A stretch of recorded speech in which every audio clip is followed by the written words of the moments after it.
Wait! Wait! We're not ready! No, I'm kidding.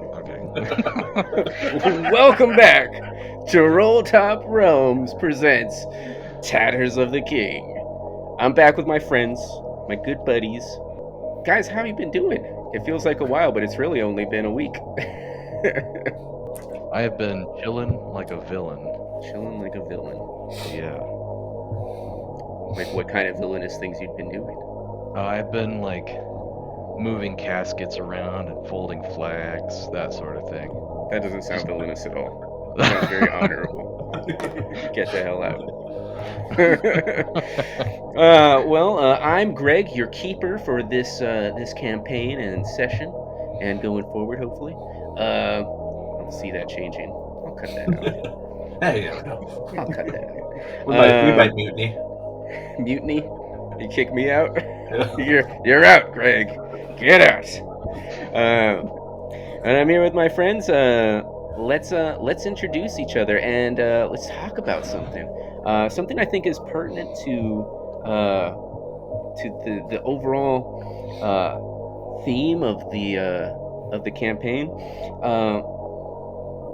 So, in a personal sense, not your character. Like, leave your character out of it. Just like, what does it mean to you as my players and friends? Like, what do you think your personal sanity tipping point would be after experiencing like X amount of weird shit? Ben, you're top of the screen, so you go. Always first. I'm Ben. I think hopefully everyone remembers me from last episode. And if you haven't seen last episode, you're gonna miss out. Just go back and watch it. It's only like 50 minutes long. I was thinking about that, and there just isn't. Like I said, I can never say because who knows? You know, an alien could just land in my backyard one day, and maybe that freaks me out. But as a whole, I do a lot of like exploring abandoned houses and like night hiking and abandoned places all alone and stuff like that. And nothing really freaks me out. Like I've never really hit a point where something legit has scared me. And more than that, like you go in these places and you take pictures. Yes. You do photography in these spooky places. And and not only that, you go by yourself. Yes. I prefer it alone. Prefer it alone to not have anybody distract you from the bizarre situation of you going into these abandoned places, night hiking. And I've almost fallen off of a cliff night hiking because I didn't have enough light. Jesus. I've had a couple close calls. Yeah. That's so crazy. Yeah, I almost fell to the floor of a school, like an old 1920s abandoned school. That's crazy. I eventually went down to the basement and I realized that the floor I was on above, where my foot kind of broke through, was like a 20-foot drop down to the basement. So you could have broken your leg and been stuck in a basement. And no one knew where I was at. And no one knew where you were. Didn't even call. No, that's why now I try to kind of make sure people kind of know where I'm at when I'm doing this stuff. Yeah, that's why they found. That's when you hear about in the news. Children exploring find corpse of man with camera. That's crazy. But I wish we lived closer together so I could actually accompany you on some of these spooky things, since I would not ever find myself. It's a lot of fun. I mean, I go with friends sometimes. Like I have a friend who comes. They live over in Minnesota now, but they'll come back and visit, and we'll go out and do stuff. Take my daughters with sometimes. So it's a lot of fun. In a spooky way.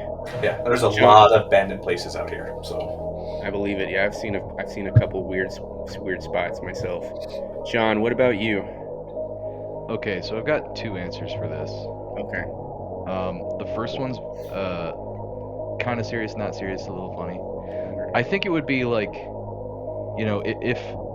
if we found out there was like life outside of what we know, like planets or whatever.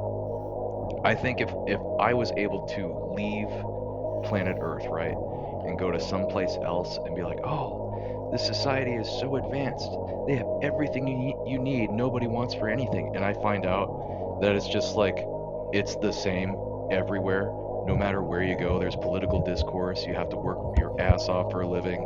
There's like if it just didn't get any better, no matter how far you went, and you were just stuck in it like the same no matter where you go. And it's just like your job here would either be security or industrial hygiene for the military. And it's like, no, no.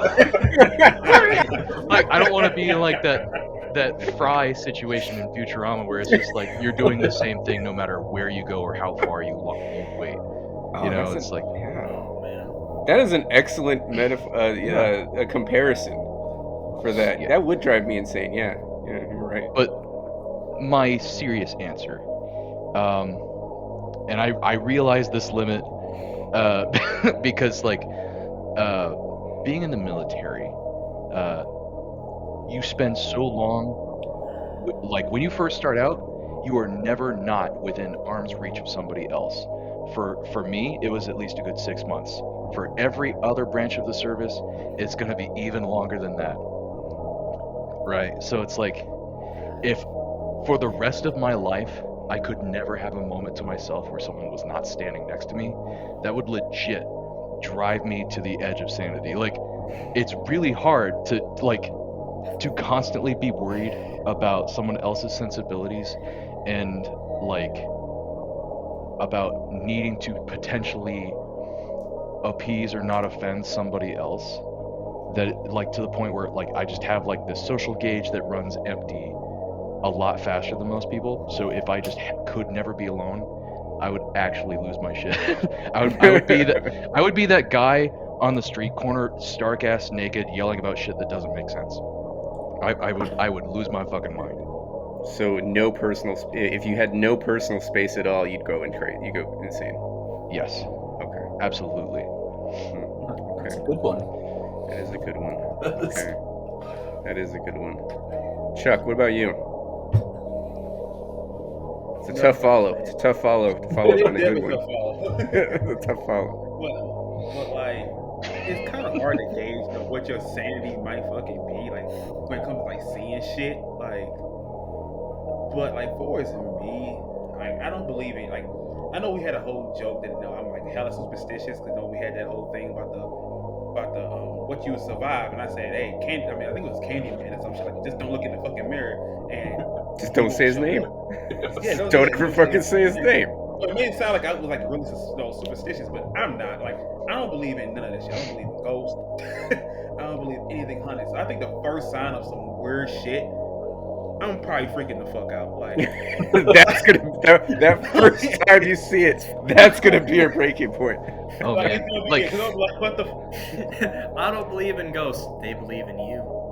man, our first experience with extraterrestrial life is going to be some space teenager coming to your bedroom and pushing you out of bed for a laugh. Like, it's like, he's so confused, and you're just like, oh, God help me! That's called human tipping.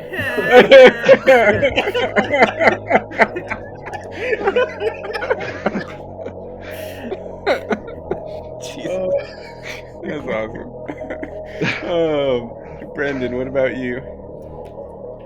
Well, I thought long and hard about it, if I'm honest, and I really couldn't say what would my breaking point be. I know eventually, like, I'm not gonna say like I wouldn't have one because I know, like, that's just too egotistical of me. But it's like I can't actually pinpoint when my breaking point would be. It's kind of like I kind of feel like I would develop some kind of Stockholm syndrome and just slowly give in to the madness and just adjust to what was going on around me until I was until I could be confused with a part of whatever was going on. You know what I'm saying? Like, Yeah. like eventually, like through the Looking Glass, Alice in Wonderland type shit. Oh yeah, I just just kind of don't- drinking the Kool-Aid. Exactly. It's like, you know what? I'm here. I might as fucking well until I'm more Kool-Aid than me. So I really couldn't say when my breaking point would be. It would have to be some traumatic Batman origin style shit. for it to happen suddenly. Someone's gonna do some crazy shit with bananas, and that'll be your like Batman villain name. Pretty much. The Banana Man. Banana Man. I'm just. It'd be like Mad Max, except his family didn't get murdered. He just slowly went insane because the world went to shit. All I have are bananas. Oh, I have a banana. I'd be like the guy from Avatar. My cabbages. Bananas. My bananas. My bananas. Quick pause. Ben, are you okay? Yeah. Okay. I heard you hacking. Wasn't sure. No, I just sneezed. Oh, okay. I was hacking. I was earlier. trying to find a mute, but That's my okay. Zencaster disappeared. I don't know where it went. So I'll edit it out. It's fine. Let me make sure that you're still good. Yeah, you're still good, Ben. Everybody's still good. All right.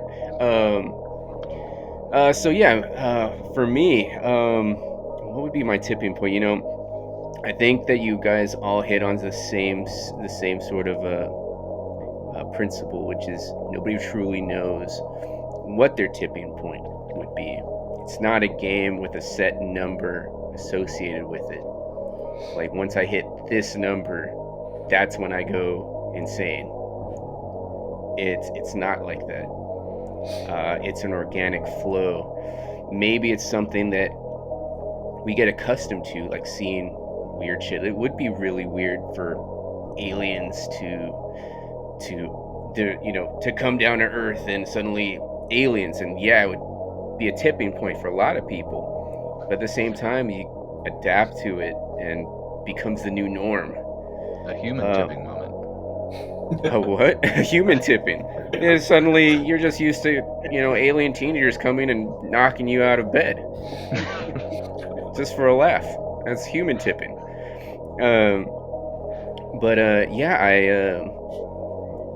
I think it's a little more insidious than that. I think it's more of like a progression, a steady progression of just stacking a little bit more how much of this world beyond that exists, whether that be spirits or aliens or Illuminati, whatever.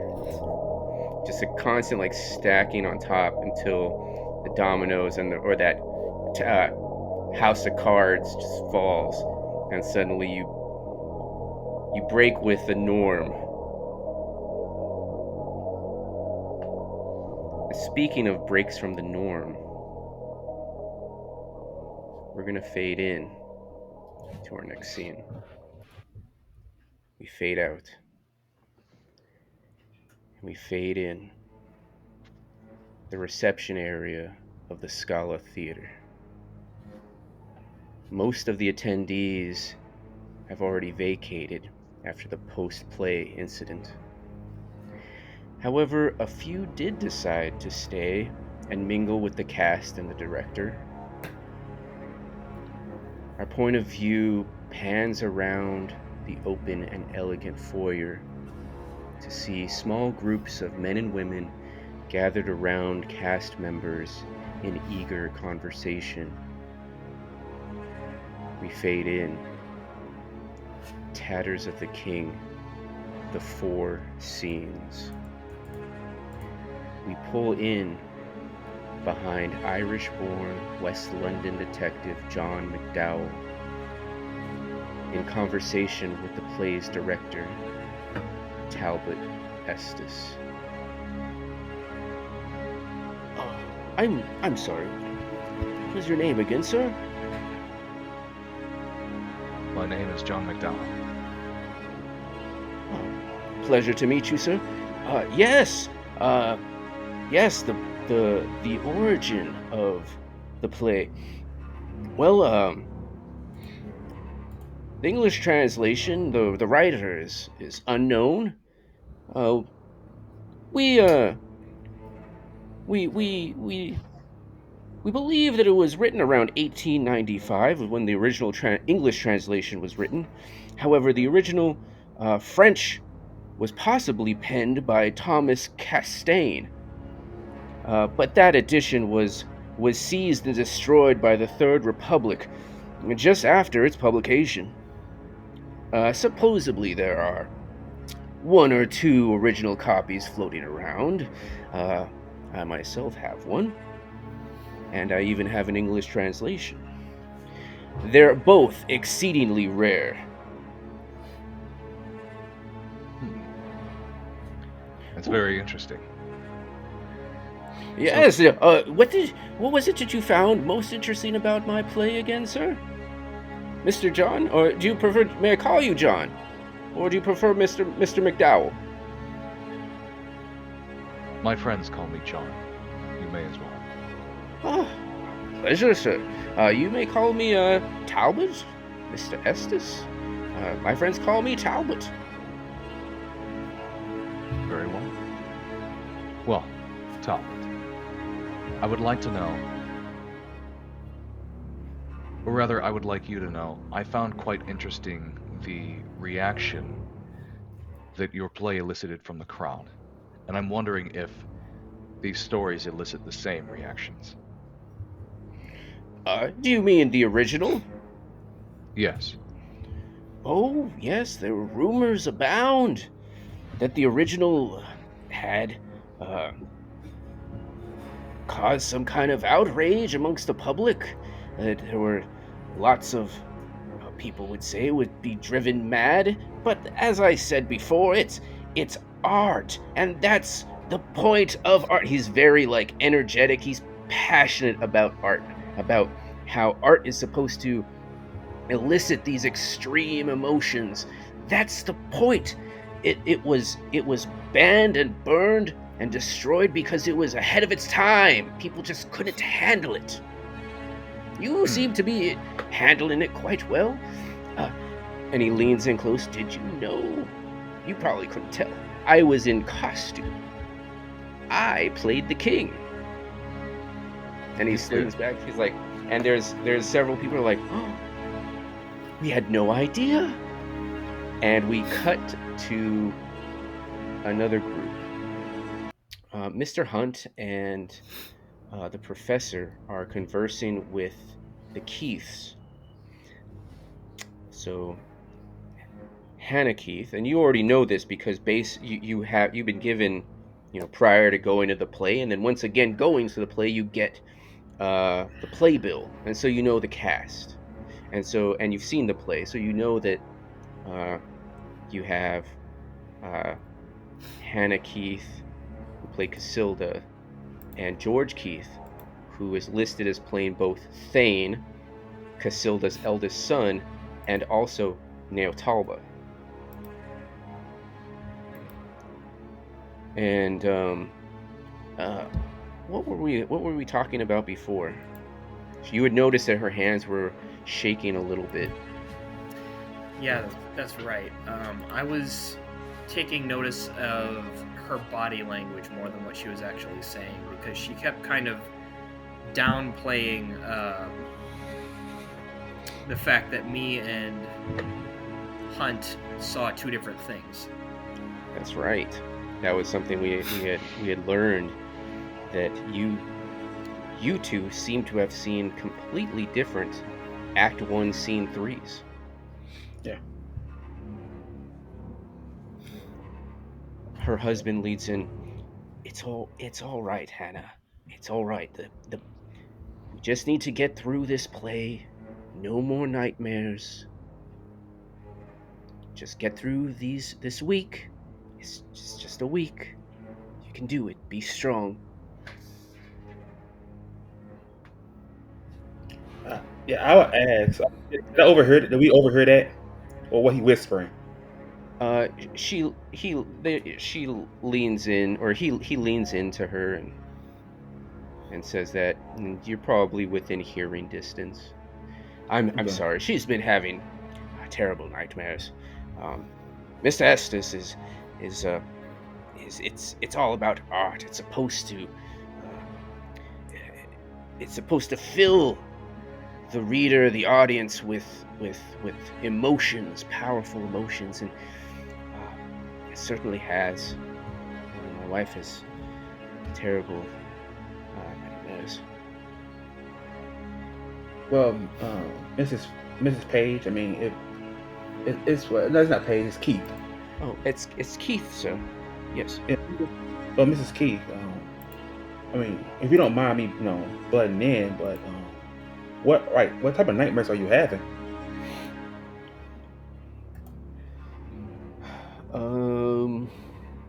Let's do a fast talk. All right. Just a second. Oh, I'm sorry. What was your name, sir? Oh, Walter Hunt. You can just call me Walter. Oh, Walter, you have such a sweet young face. You have kind eyes. Thank you for asking and being concerned. Well, That's my bad. Sorry. it's okay. Well, yes, playing the queen, I've had these nightmares about being lost in the city of Carcosa. It's just, have you ever felt truly lost, Walter? Yes, ma'am. I know all about it, unfortunately. It's unbearable.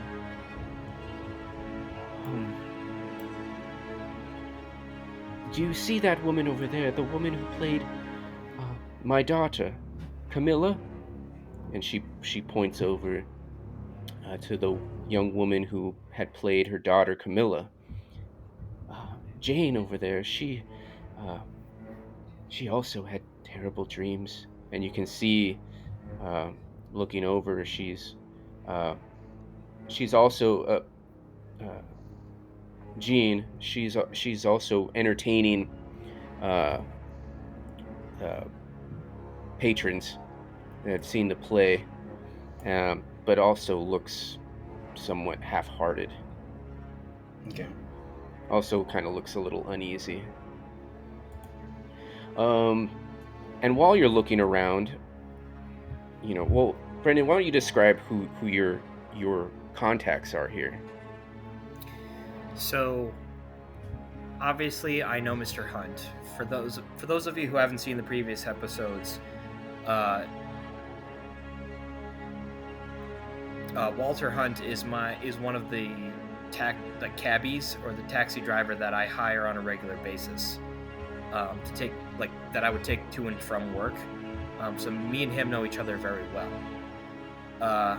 Additionally, I have spotted before Dr. DuBois earlier in the evening when all of the commotion was going on. He's actually my psychiatrist because of my mild but frequent episodes of shell shock, where my hands will start to shake and I lose dexterity and the ability to do things. So I recognize him. I don't know if I've noticed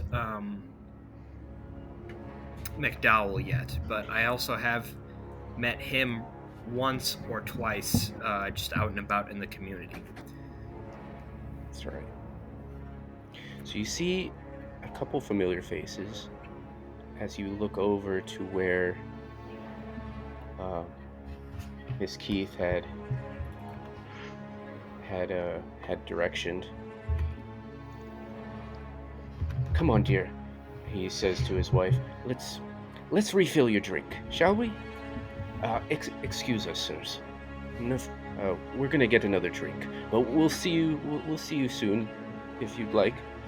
And so they walk towards the bar area. I'm sorry, go ahead. I was just going to say, I was going to basically mutter to myself, I was like, is that Dr. DuBois? Or, I didn't know he was still here. I might go say hello.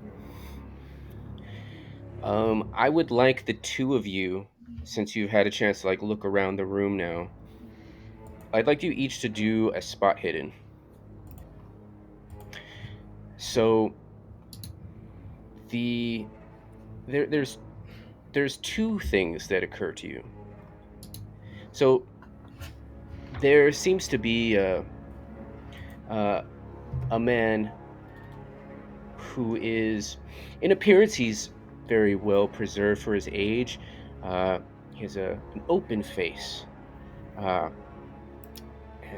like eyes that appear that he would be honest and forthcoming. He kind of walks with a limp, but he is walking determined and quickly over to Mr. Estes, the director. But another thing you notice is that small boy, the child that was on stage, isn't there. He was a performer, a member of the cast. I mean, he was a child, but this is 1920s time, you know. It's not there with bedtimes. He'd be smoking cigarettes with everybody else. He could be smoking cigarettes. Everybody there is smoking cigarettes. It's healthy. It is what gives you exuberance. It gives you the energy to get through the day, and definitely the only way to cure COVID.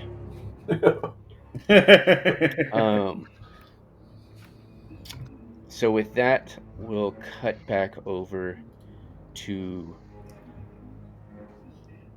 McDowell and DuBois. As you're conversing with Talbot, this gentleman with alert blue eyes, and he's an elderly sort of man with high cheekbones and a trim beard. He limps towards you. Mr. Estes! Hello? Introduce us to your new friends? Oh, yes. Of course. I'm sorry, and he kind of puts his hand on Dubois' shoulder. What is your name, sir? Oh, I'm sorry. It's Guy DuBois. Guy. Put out a small, chubby little hand for him to shake.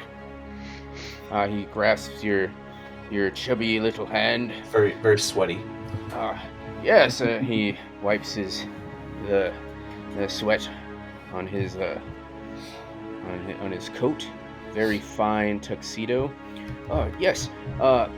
Please, John, Guy, and Guy. This is Michael Gillen. You also probably wouldn't have recognized him. He was in costume, but he played the stranger. And he's all, yes. Hello. First name basis. Very nice to meet you. Yes, Michael. And he holds his hand out to you. And he shakes each of you out. Pleasure to meet you both. He straightens upright. And Estes turns to him. Michael, where is your cane, sir? No, sir, I don't need my cane. Canes are for the elderly and the enfeebled. I'm still strong enough to get by. I'm gonna hurriedly scribble some notes in my little notebook I keep in my pocket as well. And I'm looking everyone up and down. Estes Talbot, he sees you. Oh, Guy, you take copious notes. Oh, yes, sir. Notes are my lifeblood. Great minds think alike.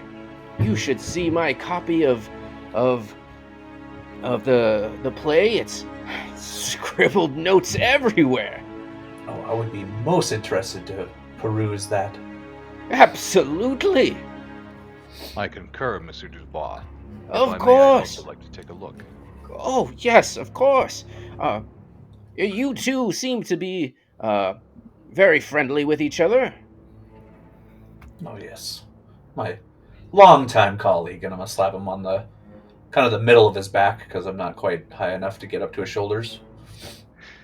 Yes, we do have somewhat of a storied partnership, I would say. Oh, Great, a great partnership. I love a good story. And he reaches into his inner jacket pocket and pulls out 2 cards. And he hands one to each of you. Here you go, sirs. Interesting. What's so interesting? They're my business cards. They have my address and my contact information, my phone number. I have a phone. A phone, you say? Yes, Phone? Hoity-toity. the wave of the future. Would you say that you spend a lot of time at this address? That's my home. Sure. And some folks are not as inclined to hang around as much as the normal person. You know what I mean? Oh, It's not necessarily. Well, the only time I anticipate not being at home is if I'm doing rehearsals and readying for the plays. Well, then I should expect maybe to visit you at some point. If only to pick Absolutely. your brain. Absolutely. You seem. I am ever eager to speak more about my work. I have lots of work that I've done and published. You may have actually read it before. Maybe. Can you give me an example of your work? Absolutely. Apart from the play, obviously. Well, in 1905, I wrote The Grey Lady. Oh, sorry. Was there a similar reaction to that play as with this one? Oh, no, these my previous works were not plays. Oh. They were works of fiction, some loosely based on facts. Excuse my colleague. He's not as well read as some of us. Well, regardless, my question still stands. How was the reception of these stories? Well, I mean, I didn't make a fortune from them, but they didn't get terrible reviews. What kind of facts were they based on? Oh, well, for example, The Grey Lady was about a governess who poisons the mother of a family and then takes her place. Somewhat of a psychological thriller. Ahead of its time, I say. At this point, before we cut back to the other group talking, Dr. Dubois, is there anything you would like to know? I'd kind of like to know a few more of these books that you've written. And at that point, we'll cut over to the other group. So we have Walter Hunt and Lawrence Christian. Lawrence, you have your sister there with you. But the Keiths have kind of excused themselves to get another drink, take a breath for a moment. They seem to, especially Miss Keith, seemed especially bothered, a little unnerved. Maybe it's just first, opening night jitters. But she expressed that she had nightmares reoccurring, and she mentioned that the other actress in the play also had nightmares. You also have recently discovered that you and Mr. Hunt had different interpretations of that one scene. So where do you want to go from here? Well, I think Lawrence is going to internalize kind of everything that was discussed. Like, how is it 2 people in the same room saw 2 totally different things? That just doesn't make any sense. And then the fact that when we brought it up and we pressed the issue, she mentioned she had nightmares. She mentioned that that's not how the scene played out at all. like both of us were wrong, if I'm not mistaken. Like we both saw something different than what was apparently portrayed in the play. Well, and that's a good time to like kind of remind each other what were those scenes. Now that you Right. two have a moment of just talking it out, why don't you talk that out?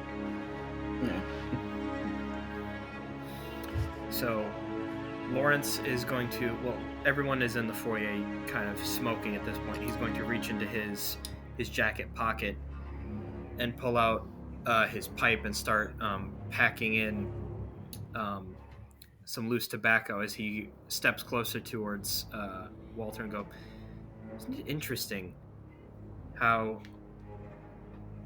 we saw different scenes than the rest of the audience? Did you pick up on that? Yes. I really thought everybody saw the same thing I seen. And as he, gets another cigarette and light it up, what exactly did you see? We got interrupted before we was able to really explain that. Let's see. So Lawrence is going to rub his temple next to where he has a small scar going across the side of his head as he recalls the play. I'll start to recount pretty much what I saw in as best detail as I can. Okay. As the stranger entered, they were completely obscured by the shadows. Casilda was oblivious to this presence, and she began a soliloquy in which she starts to speak of each of her children.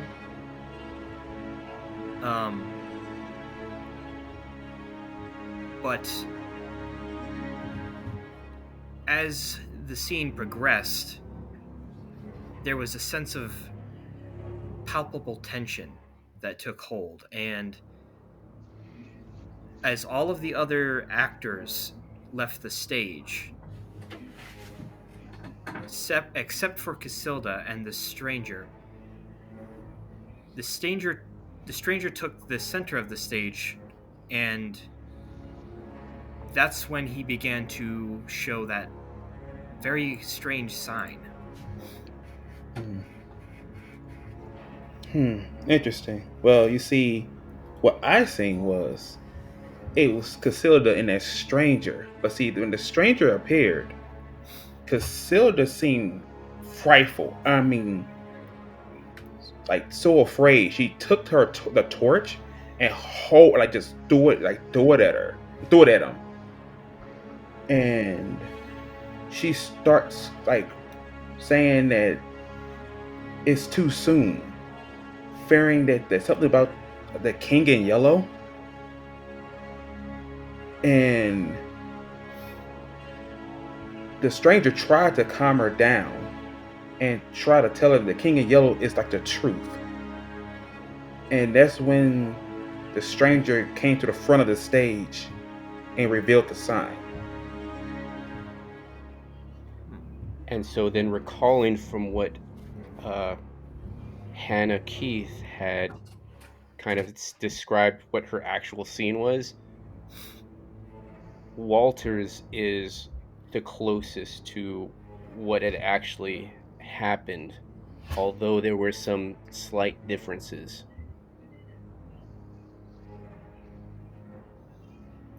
As not actually happened, but as in like what Hannah Keith describes as how that was rehearsed. Okay.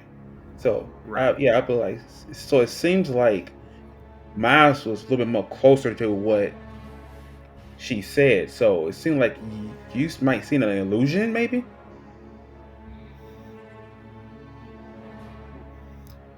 I can't say for certain. I would like to trust what my eyes saw, but I'm not sure. Perhaps we had best ask the other actors, or better yet, the other audience members what they saw. Or we can also talk to the... Go ahead. I'm sorry. Go ahead. Yeah. Maybe we can try to piece together exactly what occurred, and if I was the only one who might have been mistaken here. I feel like there's more to this. Yeah, I agree with you. And we definitely could probably talk to the stranger, because it seemed like the stranger was like two things that we both have in common. So we can talk to him and see what scene that what he think played out. Yeah, and so like you haven't been introduced to the gentleman who played the stranger. So you look around, you're like, I see that director, and you see the cast members that were on stage, but you don't know who would have been playing the stranger, who would have been playing the king in yellow. You don't know. It could have been, for all you know, it could be, somebody standing right beside you talking in another group.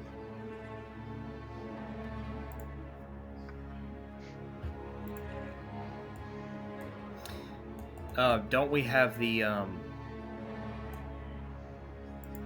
You do have the playbill. card? Yeah. Yeah, you do have the playbill, but there's no pictures associated with it. So you just have the names. Ah. So you know that Talbot Estes did play the king. I think that's on the playbill. Okay. So at that point, when he mentions the stranger, Lawrence is going to like thumb his again. He's got a big jacket with a bunch of pockets on it, or in it rather, and he's going to kind of thumb over where the playbill is on the inside and go, we should find whoever this person is. He'll pull it out. Mr. Talbot. I wonder who he could be. So Mr. Talbot, that's the director. Right. So right, Gillen, when we know who he is, but we're like, I don't know what this guy looks like, so yeah, try to play a guessing game amongst the crowd, I suppose. Sure, absolutely. And then I will turn to my sister and kind of lean and go, you had best go up to the bar and meet me up there. I'll be along shortly. Go to the bar? You'll meet me there shortly? Are you trying to get rid of me, brother?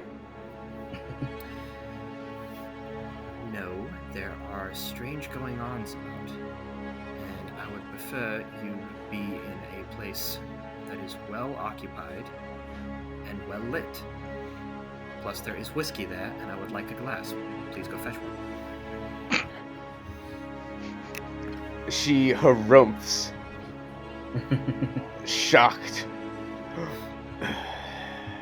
and she rolls her eyes. What may I have to drink then? Oh, you're making decisions for yourself now. Very well. You're intolerable. And she storms off. I'll drink what I want. So your sister has walked off to the bar area. Stormed off.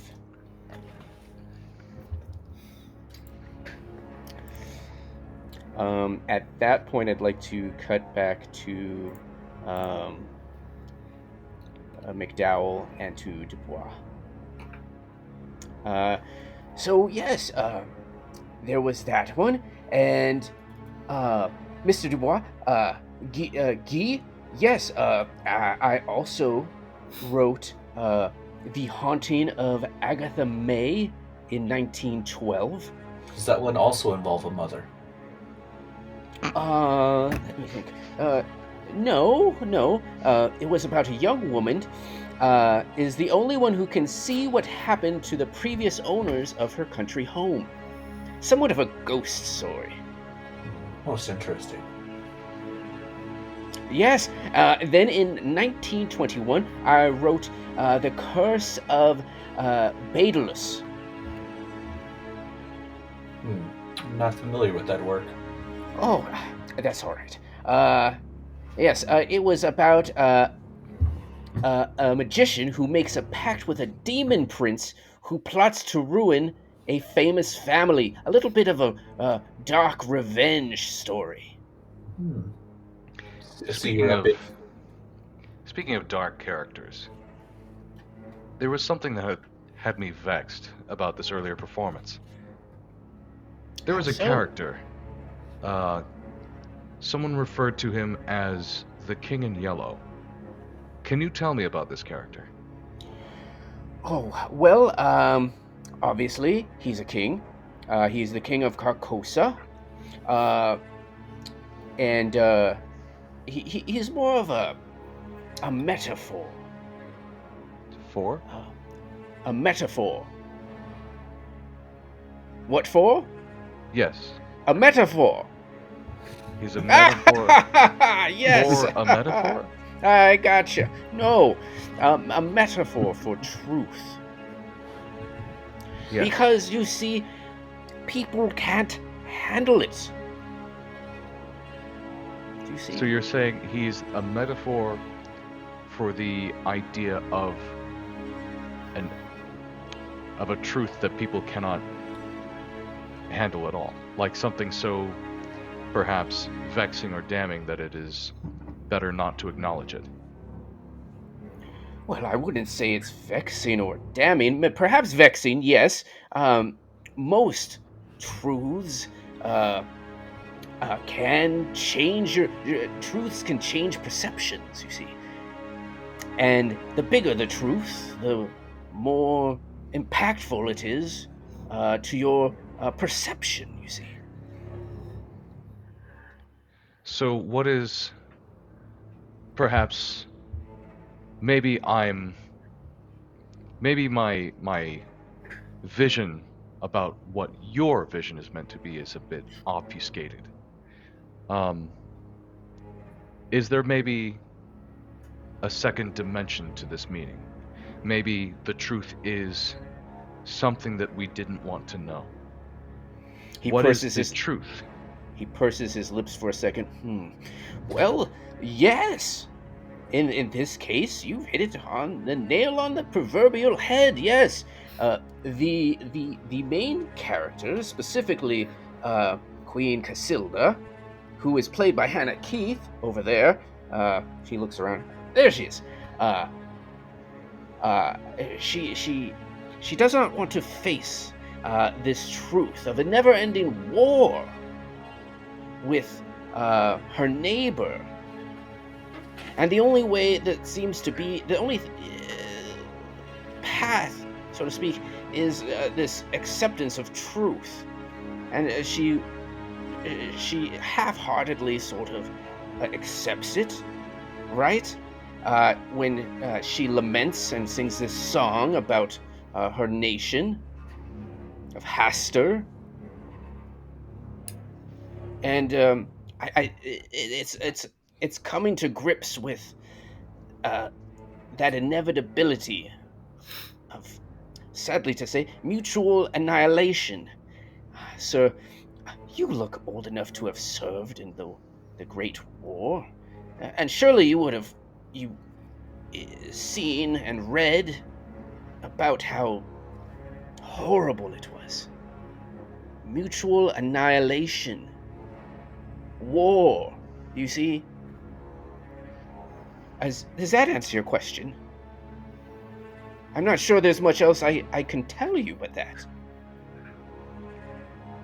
Jon McDowell, he sort of strokes his chin, and you can tell he's, by the look of his sleep-deprived eyes, that he's still pondering the idea that you've proposed to him.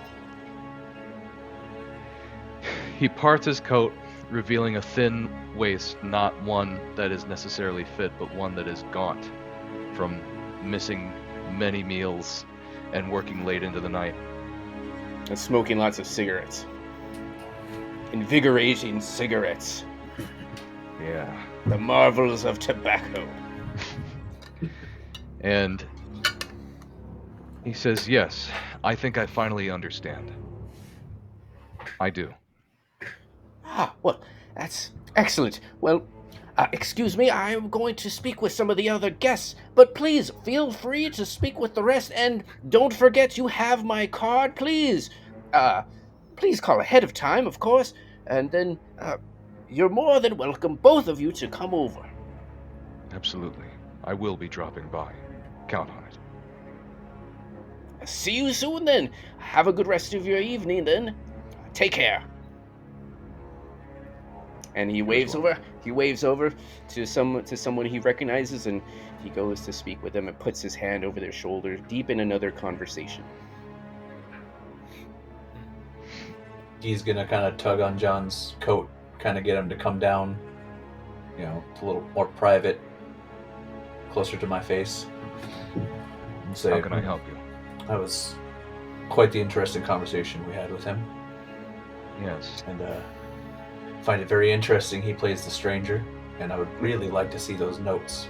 No, he played the king. Oh, he played. I thought the other guy played the director. The old guy. played the king. The old guy played the king, or the stranger.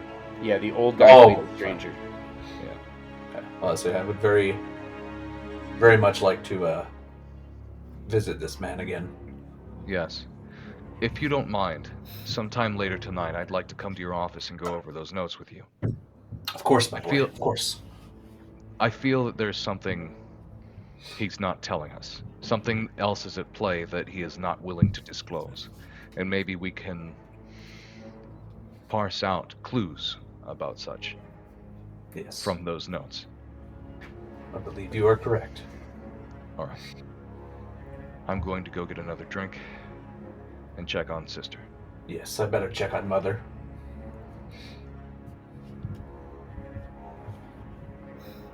All right, then we'll cut back over to Mr. Hunt and Professor Christian.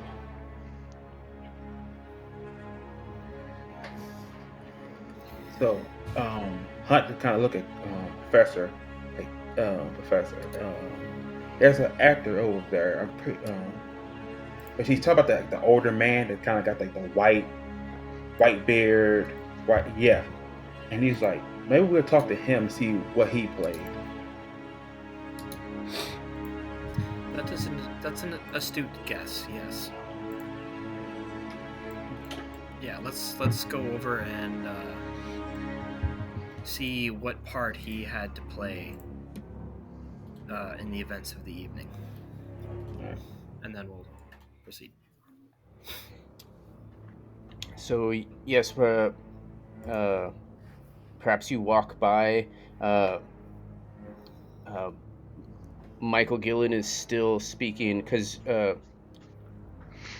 McDowell and DuBois haven't walked off. They're still in that same spot, right?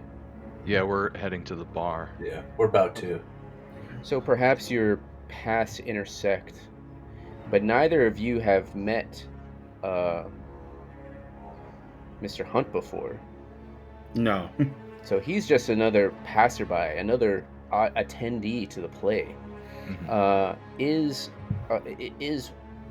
Walter Hunt walking with Lawrence Christian? Are they taking two separate routes? Okay, so you intersect each other.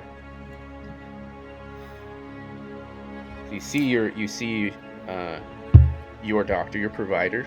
Yes. So I will give him a respectful head nod. Doctor, My boy? fancy seeing you here. I did not know you were a fan of the theater. Oh, of course. Mother demands to get out of the house every now and then. Yes. How is she, by the way? Oh, as grand as always. Very pleasant to hear. This is my associate, Mr. Hunt. He is a very skilled cabbie. Knows the city inside and out. Oh, my pleasure to meet you then. How you do? We'll reach out another grubby little mitt. Shake his hand vigorously. Yeah. Well, it's at this He'll point give you a firm that, handshake. it's at this point where Michael Gillen is like, well, excuse me, sirs. I'm going to mingle in the party. Perhaps we'll see each other again very soon. And he kind of walks back. He's gonna hobble his way over to where Talbot has moved over to another group. So he's kind of slowly going to walk that way.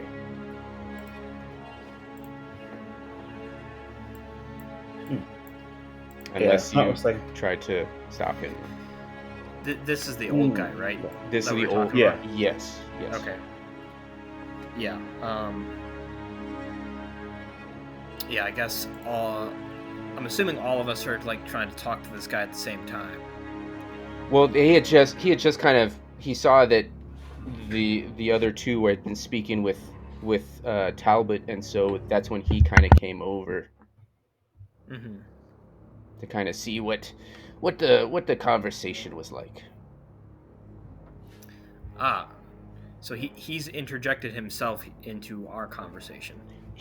Not with your conversation. He interjected himself into McDowell and DuBois' conversation. Lawrence is going to go, pardon a moment, sir. I did have a question for you. I couldn't help but notice, were you a member of the play? What role did you have on stage? His bright blue eyes brighten, and he gives a big warm smile. Yes, young sir, I certainly was part of the play. You probably didn't notice me. I was in costume, but I played the stranger. There wasn't much speaking involved. Yes, indeed. What a character as well. It's left such an impact on the audience. Yes, sir. I did have a question for you, as well as you, gentlemen, and I'll gesture towards DuBois and McDowell. During the first act, scene 3 specifically, after discussing it with my associate here, Mr. Hunt, I could have sworn I saw that scene play a very specific way, yet he recalls something entirely different. And when we spoke to let me pull up her name. Miss Keith? Hannah? Yes, Miss Keith, yes. Sorry.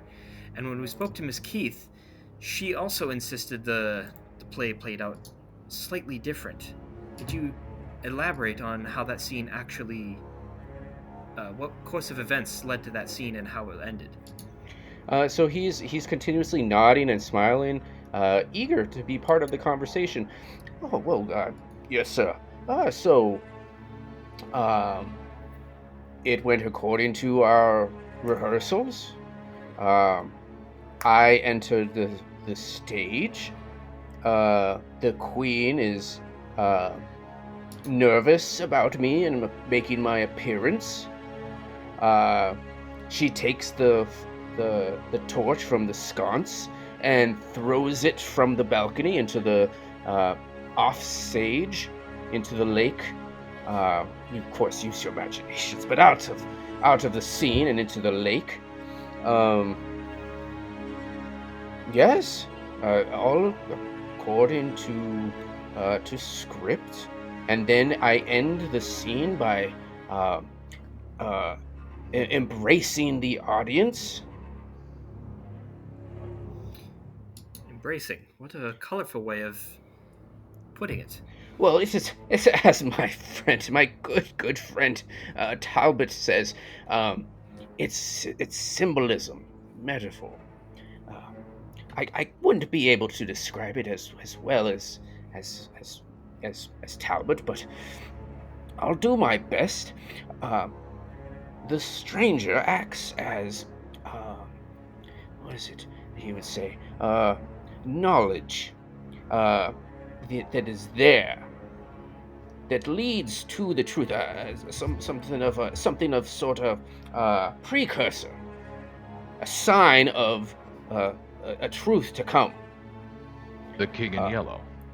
Yes, precisely. Yes, and so the the messenger exposes that knowledge,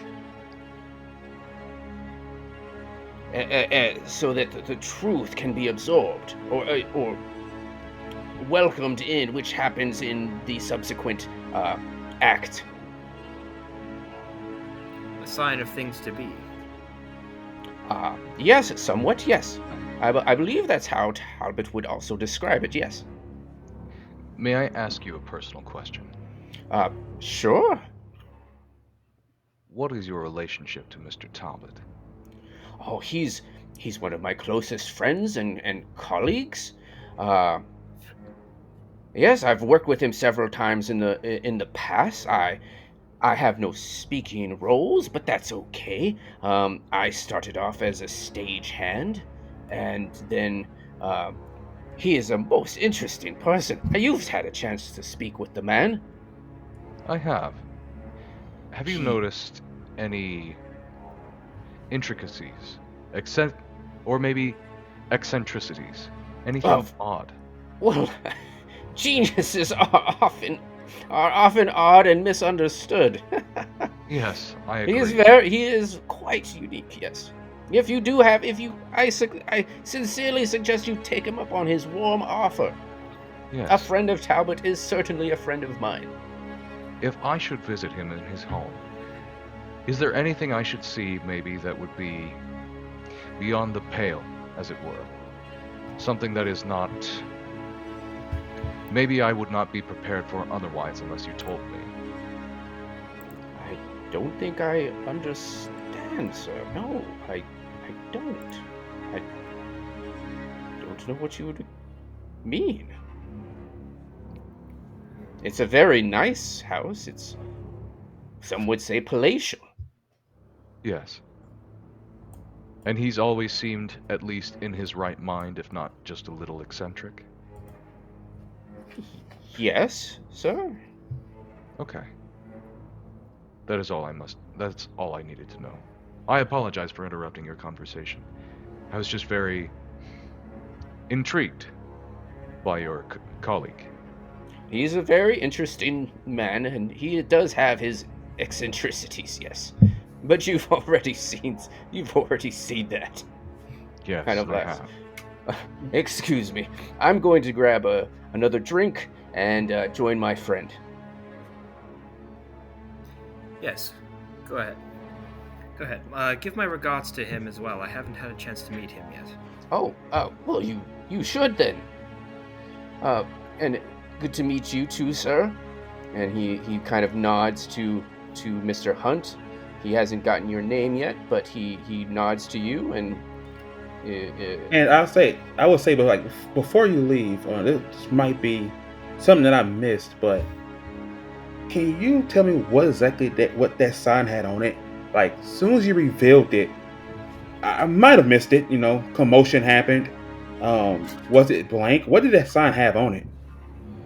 Well, it was a yellow sign, if I understand what you mean, and he kind of like draws it in the air a little bit. Something like this. It was in gold trim on my black cape.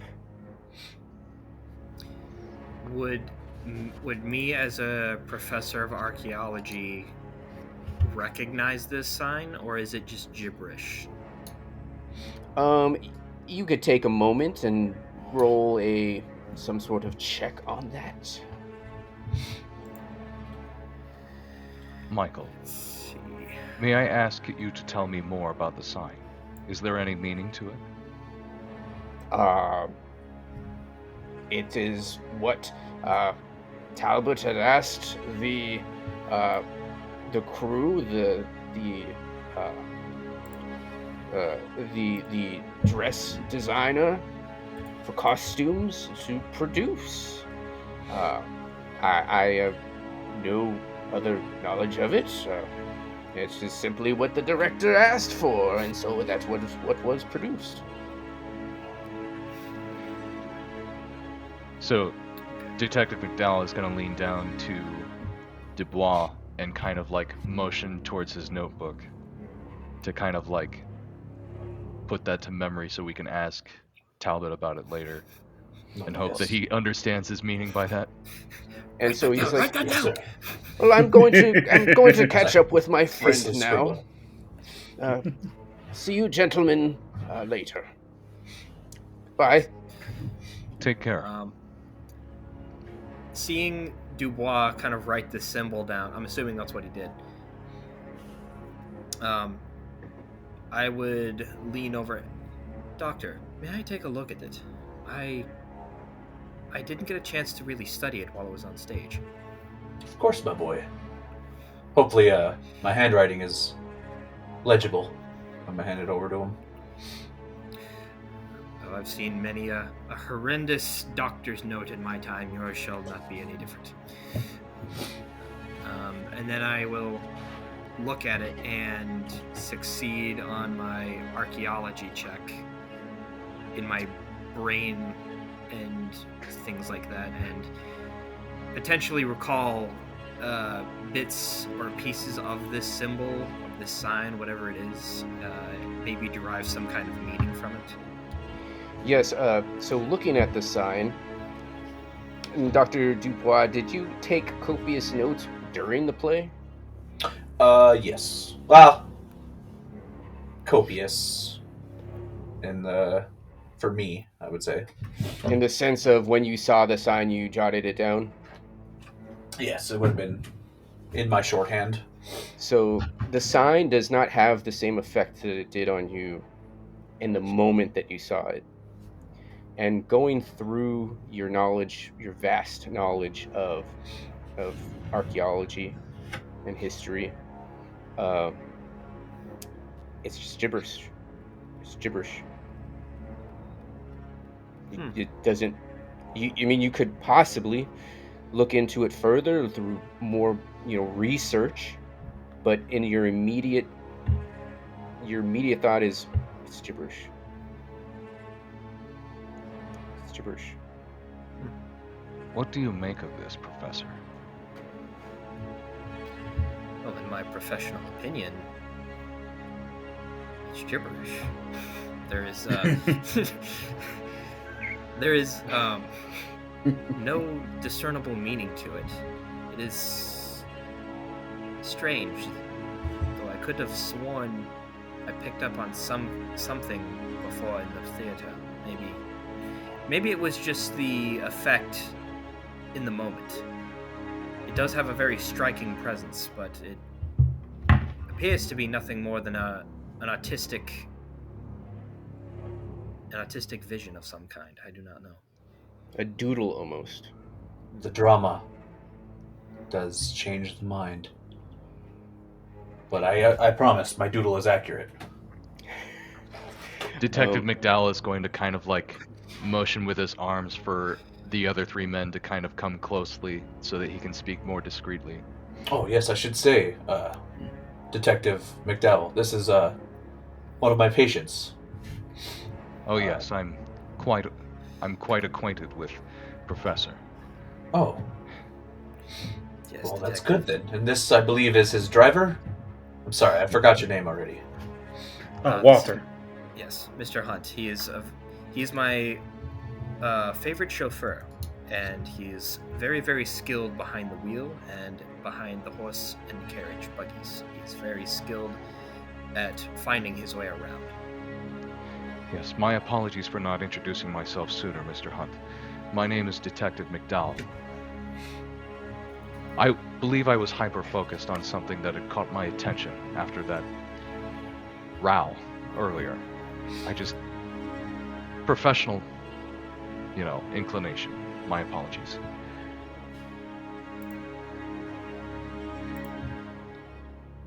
So before you guys lose too much focus on speaking with the other members of the cast and going on into whatever it is you want to bring them in about.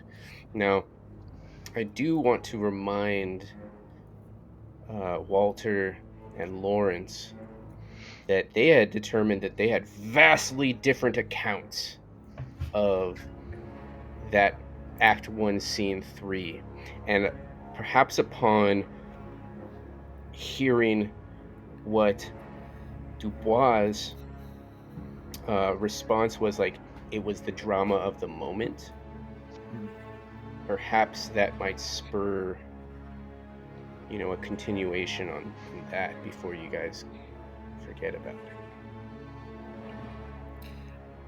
Yeah, I did want to bring that up again.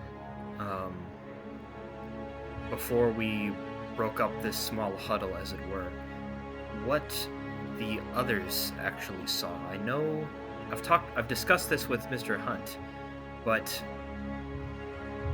as the performer described it, the one who played the stranger, that is by far extremely different than what I myself witnessed and heard. And I was wondering if it was the same for you, gentlemen. Well, I had noticed...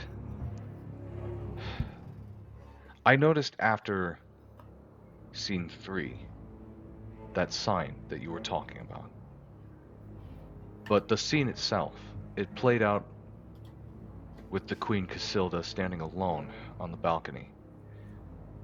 She was quiet for a while, and then she reacted when Michael's character, the stranger, introduced someone she spoke of was very powerful, the King in Yellow. The convention played on through many different reactions, including people who were fainting. I'm not sure. Are you reading the notes that was in your bio? Yeah. Okay.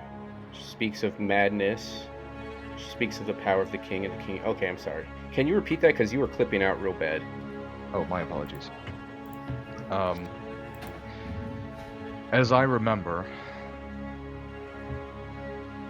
there was a scene 3. Casilda, the queen, was standing alone on a balcony. She was quiet for a while, and then she reacted to a stranger approaching with this character that she spoke of as very powerful, a character called the King in Yellow. There was a pause, and then, it played out, and all these people passed out in the crowd. And that's when I saw the queen facing the stranger.